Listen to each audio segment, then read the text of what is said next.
ایرانی وزیر خارجہ عباس اراغچی نے ایک بڑا دعویٰ کرتے ہوئے انکشاف کیا ہے کہ امریکی صدر ڈونلڈ ٹرمپ نے ایران کے ساتھ براہ راست مذاکرات کی باضابطہ درخواست کی ہے۔ تہران میں اس پیشکش پر سنجیدگی سے غور کیا جا رہا ہے، تاہم عباس اراغچی کا کہنا ہے کہ امریکہ اپنے کسی بھی مقصد کو حاصل کرنے میں ناکام رہا ہے، جس کی وجہ سے واشنگٹن اب میز اقتدار پر آنے پر مجبور ہوا ہے۔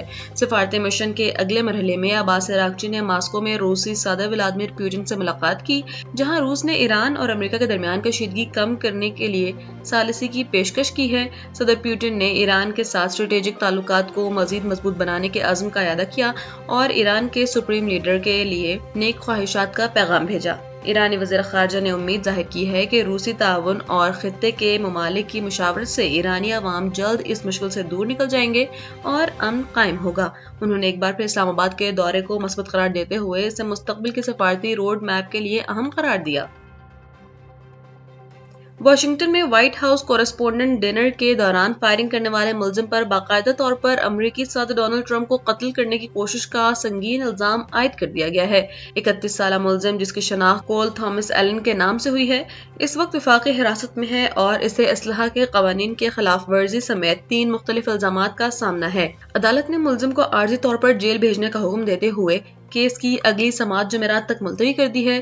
ملزم کول تھامس ایلن کیلیفورنیا کے شہر ٹورنس کا رہائشی ہے۔ وہ ایک اعلیٰ تعلیم یافتہ انجینئر ہے، جس کا کیلٹیک سے میکینیکل انجینئرنگ اور کیلیفورنیا اسٹیٹ یونیورسٹی سے کمپیوٹر سائنس میں ڈگریاں حاصل کر رکھی ہیں۔ وہ پارٹ ٹائم استاد اور گیم ڈیولپر کے طور پر کام کرتا رہا ہے۔ قائم مقام اٹارنی جنرل بلانچ کے مطابق ملزم تفتیش کاروں کے ساتھ بالکل تعاون نہیں کر رہا۔ تفتیشی حکام اس پہلو پر غور کر رہے ہیں کہ آیا اس واقعے کا ایران کے ساتھ کوئی تعلق ہے یا نہیں، تاہم ابھی تک کوئی حتمی ثبوت نہیں ملا۔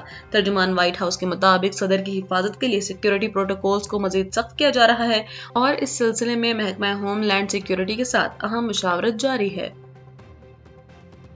سابق سیکرٹری جنرل اعزاز چودھری اور دفاعی تجزیہ کار میجر جنرل زاہد محمود نے اس بات پر اتفاق کیا ہے کہ عالمی سطح پر پاکستان کی بڑھتی ہوئی اہمیت اور عزت و احترام کی اصل وجہ آپریشن سندور کے جواب میں شروع کیے گئے مارکہ حق کی شاندار کامیابی ہے۔ نجی ٹی وی پروگرام میں گفتگو کرتے ہوئے دونوں ماہرین نے واضح کیا ہے کہ مارکے نے ثابت کر دیا ہے کہ پاکستان اپنی حفاظت کی مکمل صلاحیت رکھتا ہے اور کسی بھی جارحیت کا دندان شکن جواب دے سکتا ہے۔ اعزاز چودھری کے مطابق مارکہ حق میں کامیابی نے دنیا بھر میں پاکستان کے وقار کو بلند کیا ہے اور اب دنیا پاکستان کو ایک ایسی طاقت کے طور پر دیکھتی ہے جو اپنی سرحدوں کے دفاع میں خود کفیل ہے۔ پاکستان نے اپنی میزائل ٹیکنالوجی کی برتری ثابت کر کے دشمن کے عزائم کو ناکام بنایا۔ میجر جنرل زاہد محمود نے انکشاف کیا ہے کہ آپریشن سندور دراصل اسرائیل اور بھارت کا مشترکہ منصوبہ تھا، جسے پاکستان نے مارکہ حق کے ذریعے خاک میں ملا دیا۔ اور امریکی صدر ڈونلڈ ٹرمپ آج اپنی قومی سلامتی کی ٹیم کے ساتھ ایک اہم اجلاس منعقد کر رہے ہیں، جس میں ایران کی جانب سے موصول ہونے والی نئی سفارتی تجویز پر تفصیلی غور کیا جائے گا۔ وائٹ ہاؤس کی ترجمان کیرولائن لیوٹ کے مطابق اس تجویز میں ایران نے آبنائے ہرمز کو دوبارہ کھولنے کی پیشکش کی ہے، تاہم صدر ٹرمپ کا موقف اب بھی واضح ہے کہ وہ کسی ایسی ڈیل پر دستخط نہیں کریں گے جس سے ایران کے ایٹمی ہتھیار بنانے کی راہ ہموار ہو۔